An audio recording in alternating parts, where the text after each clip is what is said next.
Howdy everyone, it's me once again, the one and only Killer Rodan. And alright, another Kung Fu movie I'll be talking about, of course. Yes, it's low budget, yet it's obscured, of course. So yeah, it's a blast from the past. Oh, definitely. That's fine. I tend to review movies from way back when anyway, so this is gonna be no exception. Most of the Kung Fu movies I've reviewed are low budget anyway. It's basically stuff that no one has heard about really at all. But anyway, this is definitely going to be another opportunity to talk about one of these features again because I just got to watching this, of course. And yes, before anyone asks, yes, it's a dubbed version, and we all know that usually when it comes to these movies, the dubbed versions aren't particularly great. But at least this time it's kind of alright, I suppose. Anyway, yada yada yada, blah blah blah blah. The film we're talking about today is the one titled The Dragon Snake Fist, which is a film starring Dragon Lee. And yes, I did review some of his movies before, so this isn't the first time I've spoken about him. So there's that, I reckon. I just thought might as well since I reviewed some old stuff and some actors and actresses became known for being in this genre. Dragon Lee is no different, of course, so here we are. Yeah, this is one of these Bruce Lee movies, but not Bruce Lee, but you're supposed to be kind of think it is to some extent, I guess. Anyway, of course, as usual, let's talk about the plot, shall we? So let's get into it. You get to see in the beginning of the film where there are these two rival fighters who secretly had done this kind of duel on a beach to decide whose fighting style is superior, Snake Fist or Dragon Fist. The loser must leave town and allow the winner to teach their art style, or fighting style, I should say, in peace.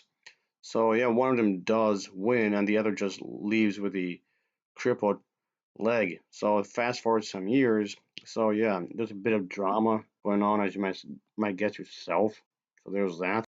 However, several years later, the winner of the duel sends his students across the land to spread his snake's art style.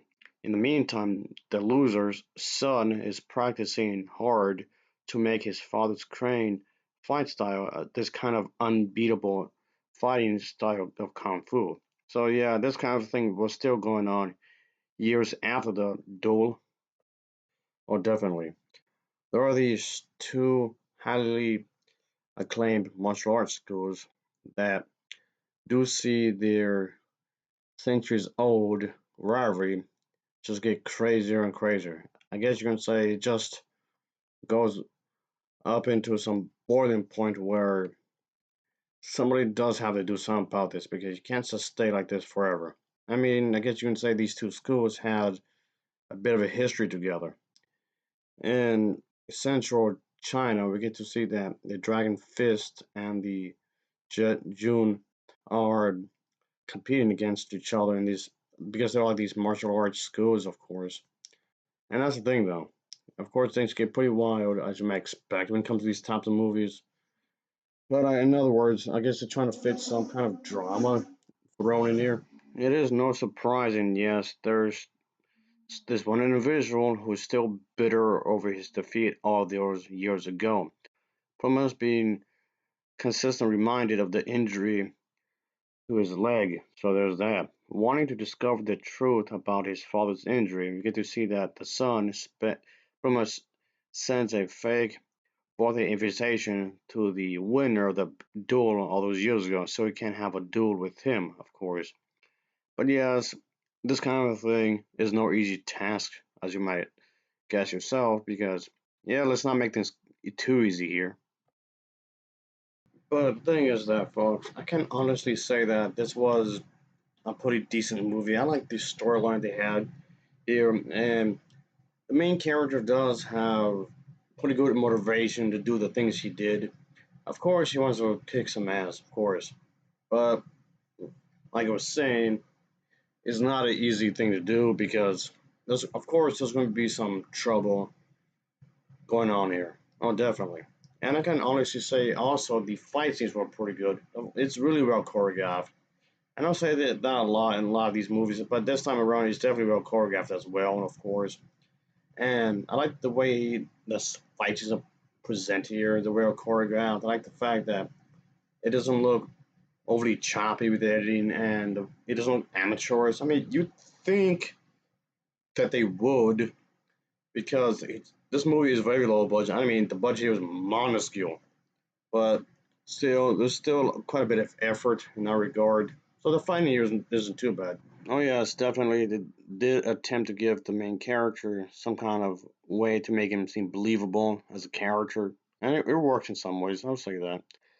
And okay, but as for the other characters, I'll put it solid as well. They did their job, of course. And not only that, I see these types of characters like her in these movies, especially in this one. It just makes me wonder what could have been in some ways. Because, yeah, the thing is that Chung Li wasted opportunity, that's for sure. We can't seem to have a good movie with her. How is it that we see a lot of people cosplay doing a pretty damn good job, better than the video game adaptations? Like Street Fighter should be like the easiest thing to do when it comes to video game adaptations. Come on. It's Kung Fu. How do you manage to fuck that up? Anyhow, I can definitely say that this does deserve a recommendation. Yes, despite the dubbing being kind of whatever, kind of wonky, I guess, but still, it's not too bad for what it's worth. I'll say that. Well, anyway, I'll give this film an overall rating of a 7.0 out of 10. It's a 7.0 out of 10 for me. So, of course, as always, thanks for watching and take care. Until next time, see ya. Oh, yeah, later.